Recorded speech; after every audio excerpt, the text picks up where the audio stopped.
நாமத்தினாலே இந்த நாளை தெய்வ சமூகத்தில் வந்திருக்கிற உங்களை அவருக்கு நன்றி நான் தெரிவித்துக் கொள்கிறேன். கர்த்தர் அவரை ஆசீர்வதித்து கர்த்தர் நடத்துவாராக. பிரியமானவர்களே, சில மாதங்களாக வெளிப்படுத்த விசேஷத்தை நாம் தொடர்ந்து தியானம் பண்ணி கொண்டே இருக்கிறோம். வெளிப்படுத்த விசேஷத்தின் மேன்மையை நாம் அறிந்து கொள்ளும்படியான ஒரு கிருபைகளை கர்த்தர் தந்து கொண்டிருக்கிறபடினாலே ஆண்டவருக்கு நான் நன்றி செலுத்துகிறேன். கர்த்தர் யாவரையும் ஆசீர்வதித்து கர்த்தர் நடத்துவாராக.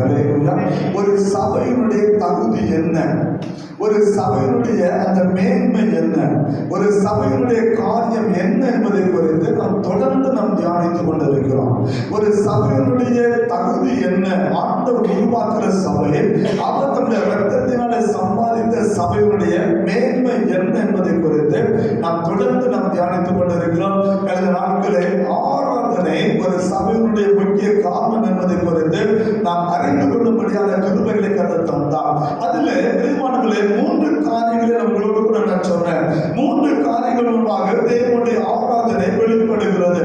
ஆதியாகமம் முதல் வெளிப்படுத்த விசேஷம் வரையிலும் படிக்கும் போது 3 விதமான முறையிலே தேவ ஆராதனை வெளிப்படுகிறது. ஒன்று, மனிதன் தங்களுக்கு தோன்றியபடி கர்த்தரை ஆராதித்தான். அல்லேலூயா. தங்களுடைய மனசாட்சியின்படி, அன்றைக்கு விதிமுறைகள் இல்லை, எப்படி ஆராதிக்க வேண்டும் என்ற விதிமுறைகள் இல்லை. ஆனாலும் அவன் தனக்கு தெரிந்தபடி, தனக்கு எதை அறிந்திருந்தாலோ அந்த அறிவின்படி கர்த்தரை அவன் ஆராதிக்க ஆரம்பித்தான். அந்த அறிவை பொறுத்த 2 பகுதிகளை நம்மளோடு சொன்ன தேவனை அறிகிற அறிவு என்கிற தலைப்பில் 2 காரியங்களை நம்மளோடு கூட நான் பகிர்ந்து கொண்டேன். இரண்டாவதாக, மோசே காலத்தில் வெளிப்படுத்தப்பட்ட ஆராதனை. புரிந்து கொள்ள, முதலாவது மனிதன் தங்களுக்கு தோன்றியபடி செய்த ஆராதனை. இரண்டாவது, மோசே காலத்தில் வெளிப்படுத்தப்பட்ட ஆராதனை. கர்த்தர் இப்பதான் ஆராதனைக்கு ஒரு வழிமுறையை கற்றுக் கொண்டு வருகிறார். இது வந்து வழிமுறை கிடையாது. மனிதன் தனக்கு தோன்றியபடி ஆராதித்தான். மனிதன் தனக்கு என்னெல்லாம் தோன்றினதோ அதன்படியே தேவனை ஆராதிக்க ஆரம்பித்தான். அதை அவன் செயல்படுத்துகிறவனாக இருந்தான். அதை அவன் செயல்படுத்தினான். அது கர்த்தருக்கு ஏற்ற பலியாக இருக்கும். அது கர்த்தரை ஏற்றுக்கொண்டால், அது கர்த்தருக்கு பிரியமான பலியாக கர்த்தரை ஏற்றுக்கொள்ளவில்லை. எனவேதான் கடந்த நாட்களை சொன்னேன், மனிதன் தனக்கு தோன்றிய அறிவு, தேவனை எப்படி அவன் அறிந்தானோ அந்த அறிவின்படி கர்த்தரை அவன் ஆராதிக்க ஆரம்பித்தான். அதுதான் கடந்த 2 வாரங்களாக நான் உங்களுக்கு காண்பித்து கொடுத்தவர்கள். கடந்த வாரத்தில் லோக்கல் ஜோசனுடைய கதவை என்ன என்பதை குறித்து உங்களோடு நான் பகிர்ந்து கொண்டேன். ஆவியானவர் நம்மோடு கூட இடைப்படுவாராக. பிரியமானவர்களே, அந்த வரிசையில இன்றைக்கு ஒரு காரியத்தை நாம் கற்றுக்கொள்ளும்படியாக இருக்கிறோம். மோசே மூலமாய் இந்த ஆராதனை முறை தேவன் எப்படி கொண்டு வந்தார். 2வது வழிமுறை, மோசே காலத்தில் ஏற்படுத்தப்பட்ட ஆராதனை. அதை குறித்து இன்றைக்கு சில காரியங்களை நாம் கற்றுக்கொள்ளும்படியாக இருக்கிறோம். ஆவியானவர் நம்மை சத்தியத்தின் பாதையிலே அவர் நம்மை நடத்துவாராக. ஆராதனை முறையிலே 2வது காலகட்டம் மோசேயுடைய காலம். அல்லேலூயா. அந்த ஆராதனை முறையிலே 2வது காலகட்டம் மோசேயுடைய காலகட்டம். இந்த காலகட்டத்தில் தான் ஆராதனை முறை தேவன் திருப்பத்தை கொண்டு வருகிறார். மோசேயுடைய விருப்பத்தின்படி அல்ல. இந்த மனிதனுடைய விருப்பத்தின்படி ஆராதனை நடைபெற்றுக் கொண்டிருந்தது. அதை புரிந்து கொள்ள வேண்டும். இந்த மனிதனுடைய விருப்பத்தின்படி ஆராதனை நடைபெற்றது. மனிதன் விரும்பினபடி செய்தால், அந்த மோசேயுடைய காலத்தில் கர்த்தர் இந்த ஆராதனை விஷயத்துல பெரிய ஒரு திருப்பத்தை கர்த்தர் கொண்டு வருகிறார். ஒரு பெரிய ஒரு திருப்பத்தை கொண்டு வந்தது மாத்திரமல்ல, ஆராதனை முறையில சில ஒழுங்குகளை கர்த்தர் கொண்டு வருகிறார். இப்படிதான் ஆராதிக்கணும், இப்படிதான் செய்யணும், இப்படிதான் காரியம், இதை இப்படிதான் செயல்படுத்தணும் சொல்ல சில விதிமுறைகளை கர்த்தர் கொண்டு வந்த காலம், அல்லது என்ன சொன்னா ஒழுங்குமுறைப்படுத்தப்பட்ட ஒரு ஆராதனை முறை தேவனால் ஏற்பாடு செய்யப்பட்ட அல்லது அறிமுகம் செய்யப்பட்ட காலம் மோசேயுடைய காலம். அல்லேலூயா. அங்கேதான் ஆராதனை கர்த்தர் ஒழுங்குகளை கர்த்தர் கொண்டு வருகிறார். ஒரு மனிதன் எப்படி கர்த்தர் ஆராதிக்க வேண்டும், எப்படி தேவனுடைய நாமத்தை மகிமைப்படுத்த வேண்டும் என்று சொல்ல கர்த்தர் ஒழுங்குமுறை கொண்டு வருகிறார். இந்த ஒழுங்குமுறை எப்ப கொண்டு வந்தார் தெரியுமா? இஸ்ரவேல் ஜனங்கள் கானானுக்குள் பிரவேசிப்பதற்கு முன்பாக இஸ்ரவேல் ஜனங்கள் கானானுக்குள் பிரவேசிப்பதற்கு முன்பாக செங்கடலை பிளந்த பிற்பாடு காலகட்டத்தை புரிஞ்சுக்கிறோம்.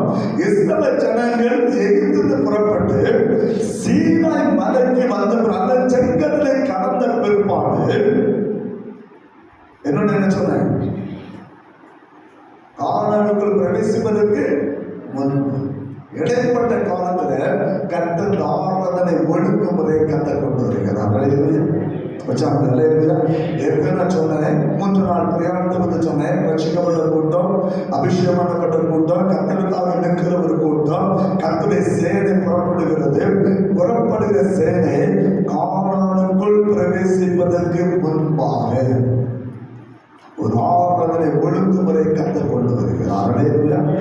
அதாவது நீங்கள் நானும் தேவ ராஜ்யத்துக்கு கானான் என்கிற அந்த தேவ ராஜ்யத்துக்கு நுழைவதற்கு முன்பதாக அவர் ஏற்படுத்தப்பட்ட ஒழுங்கின்படியே கர்த்தருடைய ஆராதனை சபைக்குள்ளே இருக்க வேண்டும். அல்லேலூயா. இந்த ஆராதனை முறை எந்த ஒரு மனிதனை தனிப்பட்ட முறை ஏற்படுத்த முடியாது. அதான் வேதம் நம்ம கற்றுக்கொடுக்கிற ஒரு பாடம். இன்னைக்கு பார்த்தீங்கன்னா ஆராதனை ஊழியக்காரங்க அவங்க மனம் போல நடக்குது, அவங்க விருப்பப்படியே நடக்குது. கடைசி பார்த்தா வேதத்துக்கு ஆராதனைக்கு சம்பந்தமே இருக்காது. நீங்கள் ஆராதனை பார்ப்பீங்க, நீங்கள் ஆராதனை முறை நீங்க பார்க்கும்போது ஆராதனை விசில் அடிக்கிறாங்க, பார்த்துருக்கீங்களா? விசில் அடிக்க பார்த்துருக்கீங்களா? எந்த லைஃப்ல கர்த்தர் எந்த காலகட்டத்துல விசில் அடிக்கிறான்னு சொல்லி கர்த்தர் கட்டளை கொடுத்து எழுதி வச்சிருக்கிறாரு. ஆனா அதான் தேடி ஒரு கூட்டம் ஓடுது, அதை தேடிதான் ஒரு கூட்டம் ஓடுது. கர்த்தர் பெரிய ஆரவாரத்தின் நடுவில் மெல்லிய சத்தம் எங்க இருக்கு, அங்கே கர்த்தர் உலாவுகிற தேவனாக இருக்கிறார். அல்லேலூயா. அல்லேலூயா. ஆராதனை ஒழுக்கம் சும்மா ஒண்ணும் கிடையாது. கர்த்தர் விரும்புகிற ஆராதனை தான். நான் ஒரு பெந்தேகோஸ்தே சபை ஒரு விசுவாசத்தை பேசி கொண்டு நான் ஒரே ஒரு சவால் தான், வேற எதுவுமே கேட்க. அவங்க ஆராதனை முறையோ அவங்க சத்தியத்தை கேட்கறது எதையுமே நான் குறை சொல்ல. நான் கேட்டது ஒரே ஒரு காரியம் மட்டும்தான். என்ன காரியம் தெரியுமா? கை கட்டாம நீ ஆராதனை செய்வாங்க. நான் கேட்ட ஒரே வேற எதுவுமே நான் கேட்டேன். இந்த படப்பட கை கட்டம் தான். இந்த கை கட்டாம ஒரு பெந்தேகோஸ்தே ஒரு ஊழியக்காரன் தான் சார், நான் சபை விட்டு பேசுறேன், ஊழியக்காரன் தான் சரி, சபை விசுவாசம் சரி, இந்த ஆலயத்தில் வந்து அவனால் ஆராதனை பண்ண முடியும், 1 மணி நேரம் அவனால் ஆராதனை பண்ண முடியும் பார்ப்போம். ஆனால் என் ஜனம் பணங்கலப்பட்ட 1 மணி நேரம் நிற்கும். என் ஜனம் கற்றுக்கொண்ட பாடம் தான். ஆராதனை முறை என்னன்னு படிக்கும், கர்த்தர் விதிமுறைகளை கர்த்தர் கொண்டு வருகிறார். ஆராதனை இப்படிதான் இருக்குன்னு சொல்லி கர்த்தர் சில காரியங்களை கர்த்தர் இங்கு ஏற்படுத்துகிறார். மோசே மூலமாக கர்த்தர் 2 விதமான காரியங்களை கர்த்தர் கொண்டு வருகிறார். ஆராதனையில மோசே மூலமாக கர்த்தர் 2 விதமான காரியங்களை கர்த்தர் கொண்டு வருகிறார். முதலாவது வழிபாடுகளிலே ஒழுங்குமுறை. அல்லேலூயா. வழிபாடு கர்த்தரை வழிபடுகிற என்ன வேணும்? ஒழுங்குமுறை வேணும். கர்த்தர் கொண்டு வருகிறார். நல்லா புரிஞ்சுக்கணும். மோசே மூலமாக அறிமுகப்படுத்த ஆராதனை இது என்ன தெரியுமா? வழிபாடு. கர்த்தரை ஆராதிப்பதில் ஒழுங்குமுறை கண்டிப்பாக இருக்க வேண்டும் என்பதால் கர்த்தர் சொன்ன ஒரு மகிமையான ஒரு காலம் என்பதை மறந்துவிடக்கூடாது.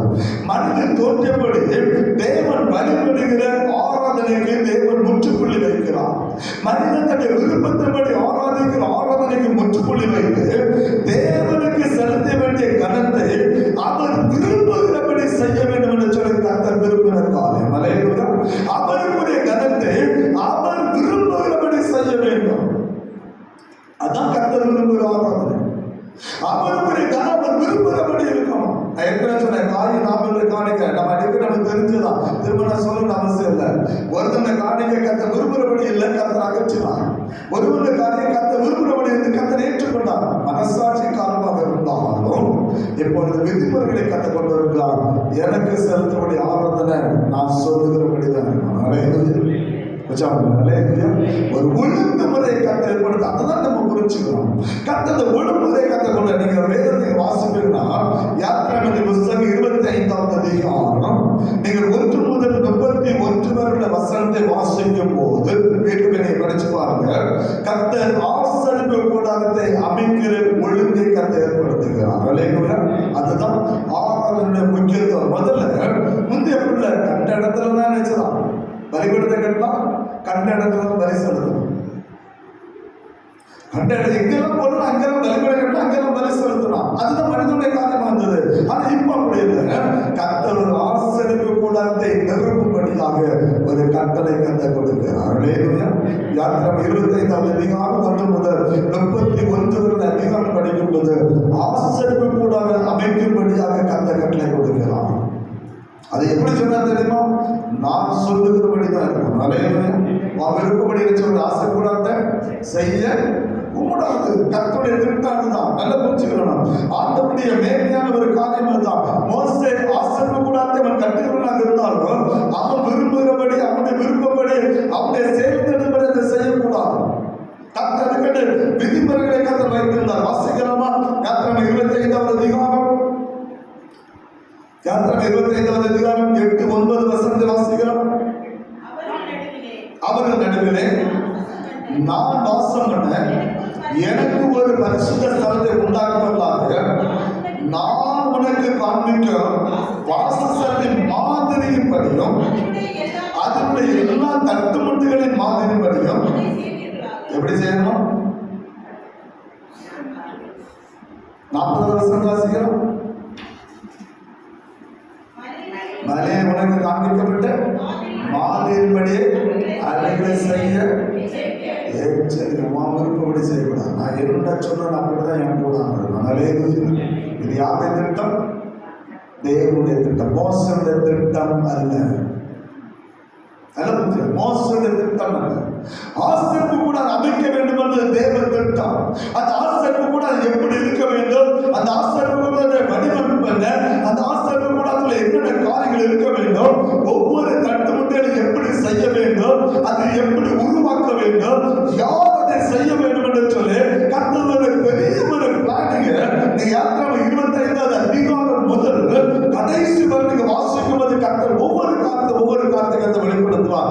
நான் உதாரணம் சொன்னா 26வது அதிகாரத்துல வாசஸ்தலத்தை கர்த்தர் ஏற்படுத்த கற்றுக் கொடுக்கிறார். திருச்சியில எப்படி பண்ணணும்னு கர்த்தர் கற்றுக் கொடுக்கிறார். 27வது வசனத்துல பலிபீடத்தை குறித்து கர்த்தர் கற்றுக் கொடுக்கிறார். 28வது வசனத்துல பொன்குத்து விளக்கு எப்படி செய்ய வேண்டும் என்று கர்த்தர் கற்றுக் கொடுக்கிறார். என்ன புரிந்து கொள்ள வேண்டும்? யாத்திரை 28வது அதிகாரத்துல அந்த பொத்து விளக்கில் வைக்கக்கூடிய பொன்மணிகள் அது எப்படி இருக்க வேண்டும் என்று கர்த்தர் கற்றுக் கொடுக்கிறார். 29வது அதிகாரத்துல கர்த்தருக்கு எப்படி பலி செலுத்த வேண்டும் என்பதை கர்த்தர் கற்றுக் கொடுக்கிறார். 30வது அதிகாரத்தில் வரும்போது தூப பீடம் எப்படி செய்ய வேண்டும் என்று கர்த்தர் கற்றுக் கொடுக்கிறார். பிரியமானவர்களே, 30வது அதிகாரத்துடைய கடைசி வரும்போது அபிஷேக தைலம் எப்படி இருக்க வேண்டும் என்பதை கற்றுக் கொடுக்கிறார். தூப பீடத்தில் எப்படி தூப வர்க்கம் செய்ய வேண்டும் என்று சொல்லி 31வது அதிகாரத்தில் ஆண்டவர் கற்றுக் கொடுக்கிறதை நீங்களும் நானும் அறிந்து கொள்ள முடியும். அல்லேலூயா. இதுதான் கர்த்தருடைய வழிமுறை. அதான் சொன்னார்கள், நான் என்ன சொன்னோம் அதை செய்ய என்ன சொன்னோம்? எச்சரிக்கை. அதை மெஞ்சி என்ன சொல்ற? கர்த்தருக்கு ஆராதனை செலுத்த ஒரு விதிமுறை. கர்த்தர் கொண்ட ஆராதனை இப்படிதான் இருக்கும். கர்த்தருக்கு ஆராதனை இப்படிதான் இருக்கும். நல்லா புரிஞ்சுக்காங்க. இப்போ ஒரு தெளிவு நம்ம கொண்டாங்க. ஆரம்ப காலத்துல நம்மளுடைய ஆராதனை முறைகள் அது சிஎஸ்சி இருந்தாலும் சரி, சலிஷன் இருந்தாலும் சரி, அது புத்த மிஷன் இருக்கட்டும், லண்டன் மிஷன் ஸ்தாபனங்களால் உருவாக்கப்பட்ட ஆராதனை ஒரு மகிமையின் ஆராதனையாக இருந்தது. அதே ஒரு ஒழுங்குபடுத்தப்பட்ட ஆராதனை. அந்த நாட்கள் தான் உலகமெங்கிற சுவிசேஷம் நடந்து போனது. அதே யாரா மறக்க முடியுமா? யாரை மறக்க முடியுமா? ஏன்னா விதிமுறைகள் இப்படிதான். கர்த்தருடைய ஆராதனை இப்படிதான் இருக்கும். அந்த ஸ்தாபனத்தை உருவாக்குறவர்கள் சாதாரணமானவர்கள், அந்த தேவனுடைய அபிஷேகத்தை பெற்றவர்கள், தேவனுடைய வழிநடத்தல் பெற்றவர்கள். அது எந்த சபையாக இருக்கிறார், சிஎஸ்சியாக இருக்கிறார், அது பிரிவான சம்சமாக இருக்கிறார், அது ருத்தமிஷனாக எந்த ஸ்தாபனமாக இருக்கிறார், உருவாக்கினவர்கள் தேவனுடைய அபிஷேகத்தை பெற்றவர்கள். அவர்கள் ஒரு ஆராதனை முறையை அங்கே வைத்திருந்தார்கள். அந்த ஆராதனை கர்த்தர் மகிமைப்பட்டார்களே. அத்தன் மகிமைப்பட்டால் உலகம் முழுவதுக்கும் சுவிசேஷம் கலந்து போனது. ஆனா இன்னைக்கு என்ன நடக்குது தெரியுமா? இன்னைக்குள்ள என்ன நடக்குது தெரியுமா? சுவிசேஷம் புறஜாதிகளுக்கு போகுது இல்லையோ, இன்னைக்குள்ள ஆரம்பமா சபை உடைச்சு மக்களை கொண்டு போயதை தவிர இன்னைக்குள்ள ஆரம்பம் வேற ஒண்ணுமே இல்லை. இருக்குன்னா அங்க இருக்க அவ்வளவு பேர் யாரும் இருப்பான், சவிசாரக்காரன் இருப்பான், யுத்தமிஷக்காரன் இருப்பான், சிஎஸ்ஐக்காரன் இருப்பான், ஒரு இந்து மக்கள் அல்லது புறஜாதி யாரும் முஸ்லீமா இருக்கட்டும், இந்துவா யாரும் இருக்கணும், ஒரு சீக்கிரம் இருக்கு யாராவது ஒரு நாள் உள்ள கொண்டு வந்த கேட்டா பொருள் இருக்க மாட்டோம். இங்க இருக்கிறவர்களுக்கும் தெரியாது நம்ம எப்படி ஆராதிக்கிறது. அந்த பரவசம், கர்த்தர் பரவசத்தை எதிர்பார்க்கிற தேவன் அல்ல, அவர் உள்ளான மனிதனை கண்ணோக்கி பார்க்கிற தேவன் நம்முடைய ஆண்டவர். அங்கே பரவசம் எனக்கு ஆராதனை ஒன்றும் நடக்க போறது இல்லை. இந்த பலிபீடத்துல நான் ஒரு பாய் கிடக்கு, உங்களுக்கு தெரியும், நான் ஜோம் இந்த பலிபீடத்துல நான் ஜோம் பண்ணி போவேன்.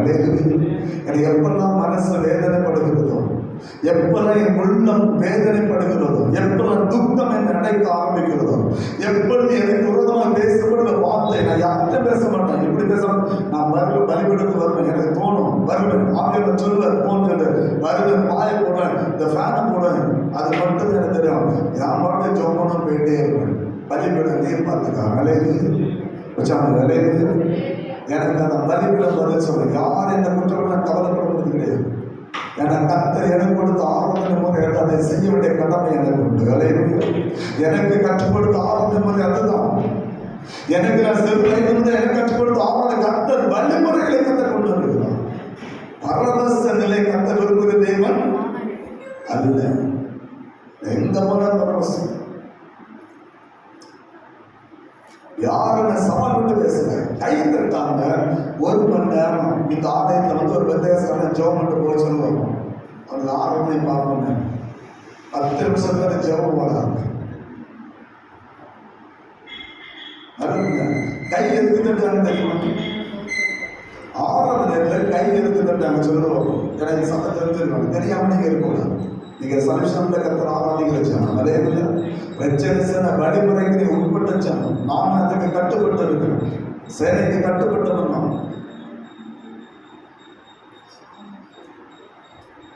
கை கை எதுக்கு கை தட்டுறாங்க தெரியுமா? அபிஷேகத்துல கை தட்டுறான்னு சொல்லக்கூடாது, தவறான வார்த்தை.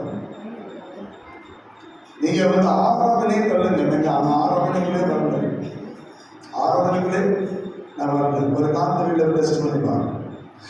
ஒன்று நீங்க ஒரு காரியத்தை நீங்க மண்ணில் கொட்டுறோம், ஒரு யோசனை உங்க தலையில வரும், ஒரு காரியம் உங்க தலை எந்த ஆராதனை தலைங்க எந்த ஒரு காரணம் வருதுன்னு சொன்னா நீங்க வந்து முழங்கால் போட்டு நெல்லுங்க, அந்த எண்ணம் உங்களுக்கு நிற்கவே நிற்காது. சுத்தி உள்ள அவ்வளவு காரியமும் வரும், சுத்தி உள்ள அவ்வளவு காரியமும் வரும்.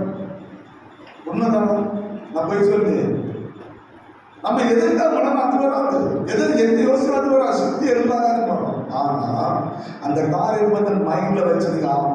நீங்க வழிபட ஆலயத்தே வரலாம், வெளியே உங்க சொந்தக்காரத்தை வச்சுட்டு ஒரு 10 நிமிஷம் நீங்க கை தட்டி பாருங்க, வரும். எந்த எண்ணம் வராது. எதற்காக முழங்கால், எதற்காக நீங்க சிந்திச்சீங்கன்னா அந்த எண்ணம் மட்டும் தான் மைண்ட் நினைச்சு. அதான் முன்னாடி சொல்லுவாங்க, வேலையா ஒருமுகப்படுத்ததான் கைத்தட தவிர ஆவியாருடைய அபிஷேகத்தின் அடையாளம் அல்ல. மைந்த ஒருமுகப்படுத்த அதுக்கு தான் கைத்தட்டு. ஏன்னா இந்த சத்தம் மட்டும் தான் என்ன செய்யும், கேட்கும். நீ கைத்தட்டு அந்த சத்தம் மட்டும் தான் கேட்கும். நான் சொல்ல போய்தான் சாம்சன் பான்னு சொல்லி நம்ம ஜீவதேவனுடைய புஸ்தகம் எழுதுவாங்க, பாண்டிச்சேரி ஊழியக்காரன். அவங்க செய்திக்குள்ள போனீங்கன்னா நான் சொல்லக்கூடிய சத்தம் உங்களுக்கு புரியும். அவர் அதை வந்து பேசியிருக்காங்க. அப்ப ஆராதனை என்பது ஒரு ஒழுங்குமுறை.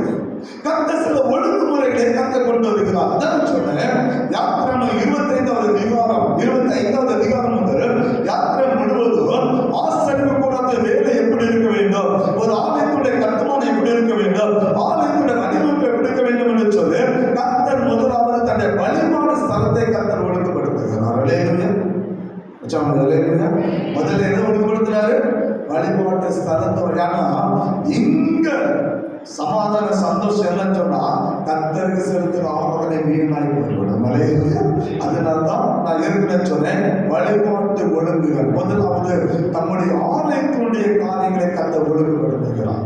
இரண்டாவது கர்த்தர் என்ன செய்கிறார்? லேவியராகமம் 1வது அதிகாரம் முதல் 7வது அதிகாரம் வாசிக்கும் போது முதல்ல யாத்திராமம், இப்ப லேவியராகமம் 1வது அதிகாரம் முதல் 7வது அதிகாரம் வாசிக்கும் போது பிரியமானவர்களே, கர்த்தருக்கு எப்படி பலி செலுத்த வேண்டும் என்று சொல்லி விதிமுறைகளை கற்றுக் கொண்டு வருகிறார். அல்லேலூயா. ஒவ்வொரு பலியும் எப்படி சொல்ற, சமாதானம் எப்படி இருக்கணும், குற்ற நிவாரணம் எப்படி இருக்கணும், நகரம் எப்படி இருக்கணும், எந்த பாவம் செய்த எந்த பலியை செலுத்தணும், எல்லா பலியும் எல்லா பாவத்தையும் செலுத்த கூடாது. மிக்சர் அவியல் மாதிரி போக கூடாது. எந்த பாவம் செய்தால் எந்த பலி செலுத்தணும் எல்லாவற்றையும் லேவியராகமம் 1வது அதிகாரம் முதல் 7வது அதிகாரம் வாசிப்பதை கர்த்தர் எழுதி வைத்திருக்கிறார். அல்லேலூயா. அதுதான் வழிபாட்டு ஒழுங்குமுறைகள்.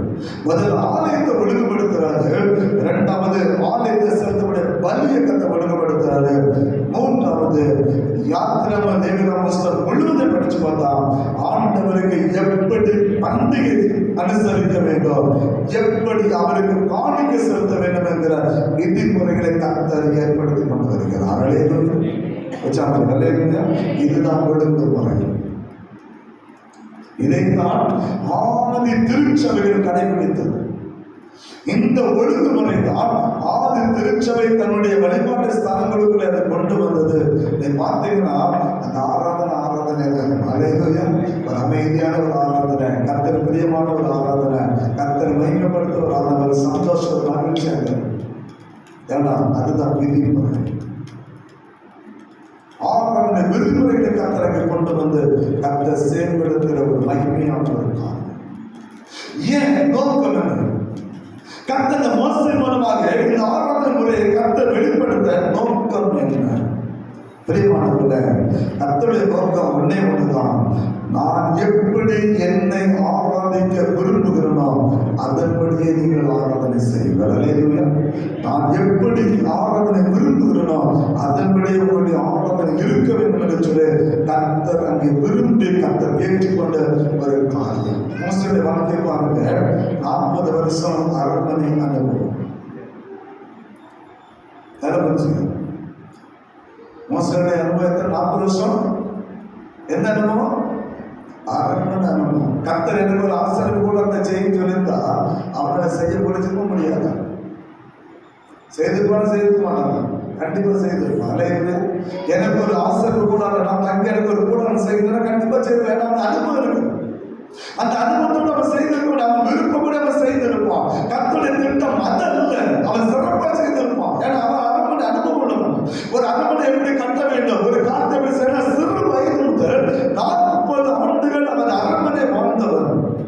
கட்டுமான பணிகளை குறித்து அவனுக்கு தெரியும், எப்படி கட்ட வேண்டும், அதனுடைய காரியம் சகலத்தை அறிந்தவன் தான் மோசே. கர்த்தர் எப்படி செய்யல, அவனுக்கு காண்பித்துக் கொடுக்கலாம், இப்படிதான் நீ செய்யணும், இப்படிதான் இருக்கணும். ஏன்னா அது கர்த்தருக்கு ஏற்ற ஆராதனை. அல்லேலூயா. அது கர்த்தருக்கு ஏற்ற ஆராதனை. வசனத்தை மட்டும் சொல்லி குறிச்சு வச்சுக்காங்க, வீட்டில் படிச்சு பாருங்க. யாத்திராகமம் 38வது அதிகாரம் 22வது வசனம். இருக்க மறந்துட்டா யூடியூப்ல வர நீங்க அதை கேட்டுக்கணும். யாத்திராகமம் 38வது அதிகாரம் 22வது வசனத்தை வாசினா கர்த்தர் சொன்னபடி செய்தான் பைபிள் சொல்லும். 2வது 39வது அதிகாரம் 1வது வசனத்தை வாசிக்கும் போது அங்கே வேதம் சொல்ல கர்த்தர் சொன்னபடி செய்தான். அல்லேலூயா.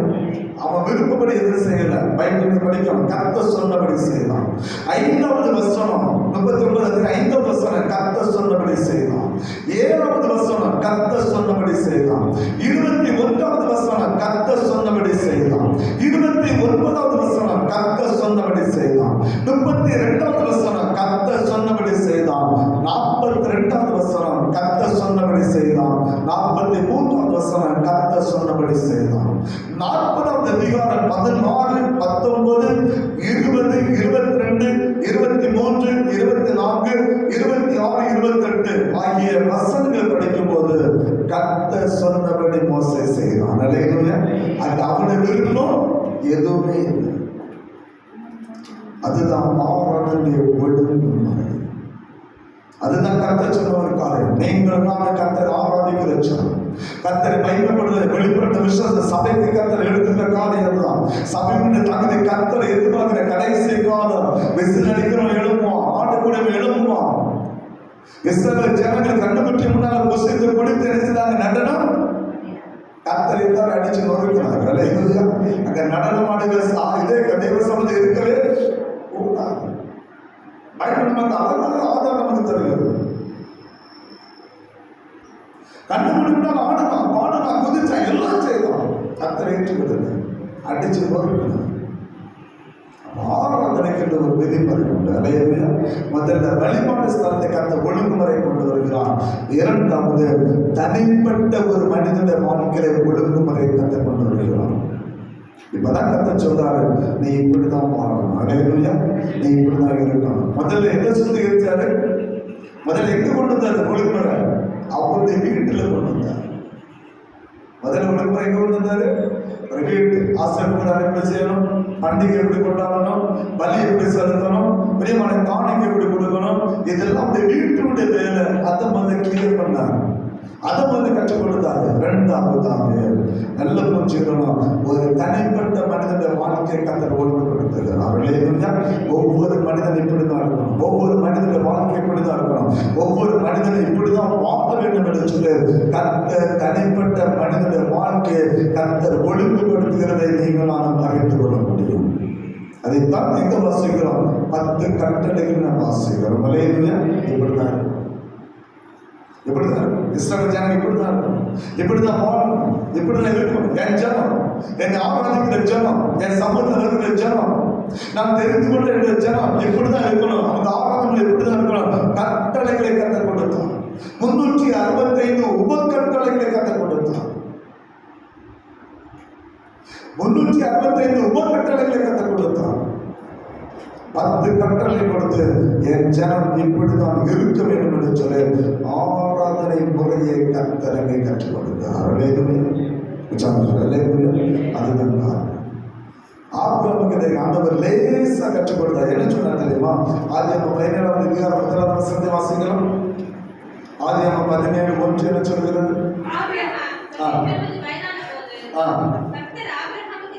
தரிசனமாகி தேவன் எப்படி இருக்கணும்? எனக்கு முன்பாக. உலகத்துல உத்தமனா இருக்க இல்லையோ, எனக்கு முன்பாக எப்படி இருக்கணும்? உத்தமன். உலகம் குறை சொல்லதான் செய்யும், உலகம் தூக்கி வீசுதான் செய்யும், உலகத்துடைய காரியம் மட்டும்தான் இருக்கணும். கர்த்தர் அப்படி இல்லை. கர்த்தருக்கு முன்பாக உத்தமனாய் வாழ நாம் கற்றுக்கொண்ட ஒரு ஜனம். அல்லேலூயா. ஆண்டவருக்கு உத்தமனாக கர்த்தருடைய கட்டளை பார்த்து கொண்டிருக்கும். நல்ல புரிச்சு. உலகம் தான், கர்த்தர் தான். உலகம் பிரியமானவர்களை தன்னுடையதை நேசிக்கும். உலகம் தன்னுடையதை நேசிக்கும்.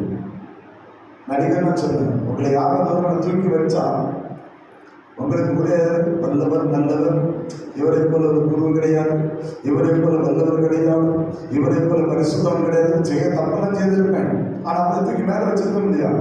அவர் உள்ள அப்படிதான் பாடுவார். அதே நேரத்தில் லேச ஒரு சம்பளம் நடந்தா குருவை பற்றி எனக்கு தெரியாது, இவன் எப்படி பண்ண எனக்கு தெரியாது, இவன் அன்னைக்கு எப்படி இருந்தாலும் தெரியாதா, இன்னைக்கு எப்படி இருந்தாலும் தெரியாதா. அது ஒரு செகண்ட். இதுதான் மனுஷன். கர்த்தர் அப்படி இல்லை. கர்த்தர் அப்படிப்பட்டவர் இல்லை. எல்லாவற்றும் நம்மோடு கூட இருக்கிறவர். அல்லேலூயா. மனிதன் தூக்கி தெருவில் கொண்டானோ, தெருவில் நம்மோடு கூட இருந்தால் அவர் மட்டும்தான். அல்லேலூயா. அவர் தான் நம்மளுக்கு சாட்சி பண்ண. கர்த்தர் தான் ஆபிரகாம் கர்த்தரோட எவன் ஜனங்களை கவலைப்படாது, எவன் என்னன்னு தெரிந்து போட, என்னவன் பேசுவதை கவலைப்படாத, எனக்கு முன்னாடி உத்தமனாக போதும், அது போதும். இதான் கர்த்தருடைய ஆராதனை முறை. அல்லேலூயா. கர்த்தருக்கு முன்பாக நீங்கள் உத்தமனாக இருக்க கற்றுக்கொள்ளுங்கள். யாரும் நம்மளை கொண்டு சாட்சி கொடுக்க மாட்டாங்க, யாரும் நம்மளை கொண்டு மேன்மையா சாட்சி கொடுக்க மாட்டாங்க.